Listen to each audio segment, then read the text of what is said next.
పరమాన్నం అన్నము వండడానికి ఈరోజు పోచమ్మ బోనాలు కాబట్టి బోనాలు జరుగుతున్నాయి కదా హైదరాబాద్లో.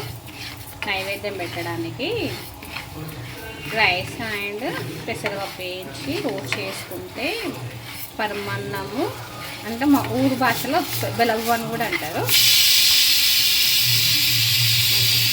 రైస్ అండ్ పెసరపప్పు వేయించుకొని పరమాన్నం చేస్తే బాగుంటుందండి. అందుకోసమని నేను రైస్ ప్లస్ పెసరపప్పుని వేయిస్తున్నాను. చిన్న ఫ్లేమ్లో పెట్టుకొని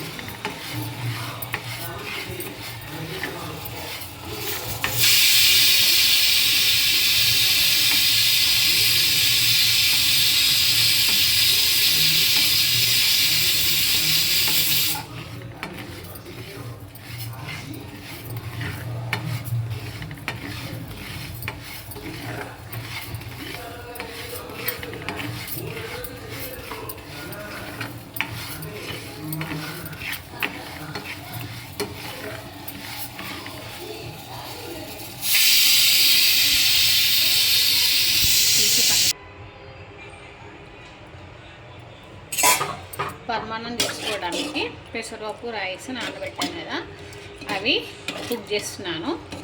బాగా కుక్ అయిన తర్వాత యాలకులు, కొబ్బరి తురుము, కొబ్బరి వేసేసి సాంబార్కి సమర్పించడం అంతే. మళ్ళీ తురిమిన కొబ్బరి వేయాలండి.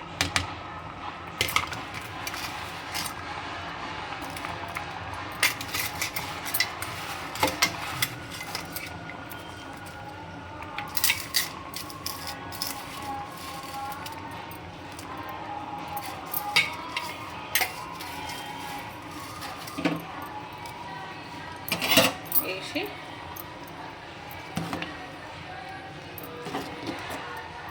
బాగా కలుపుకోవాలి. మా బుర్రెటమ్మ అంటే మా అమ్మమ్మ ఇలాగే వేసేది పరమాన్నం.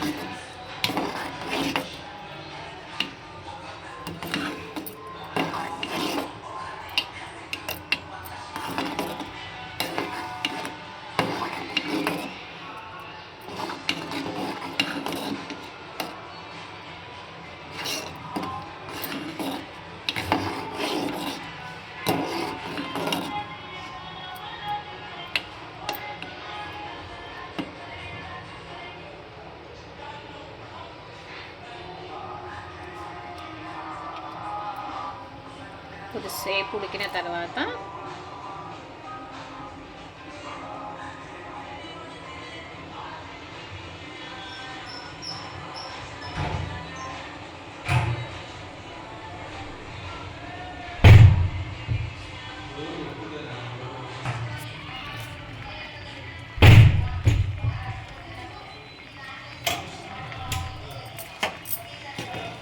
ప్రసాదం ఉడుకుతుంది కదండి,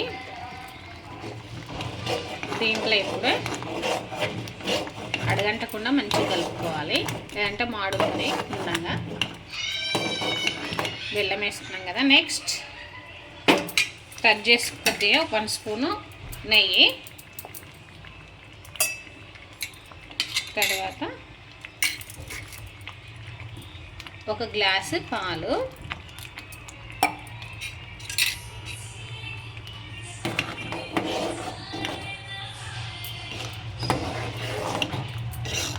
ప్రసాదం ఇలా గట్టిగా వండడం కంటే నైవేద్యం ఇలా కొద్దిగా సెమీ లిక్విడ్లో ఉంటే బాగుంటుందండి. అలాగే పాలు పోసాం కదండి, ఉడుకుతున్నాయి కదా. నెక్స్ట్ క్రష్ చేసిన చాపుడు వేసుకున్న కొబ్బరి ముక్కలు అండ్ క్రష్ చేసుకున్న యాలకుల పీసెస్ వేసి కలుపుకోవాలండి. అంతే. కొద్దిసేపు అయిన తర్వాత దింపేసేసరి పాలు పోసేటప్పుడు అవి ముందే వెయిట్ చేసుకుని పెట్టుకొని చల్లార్చిన తర్వాత వేయాలండి. పచ్చిపాలు పోసి అవి విరిగిపోతాయి అనుకుంటా.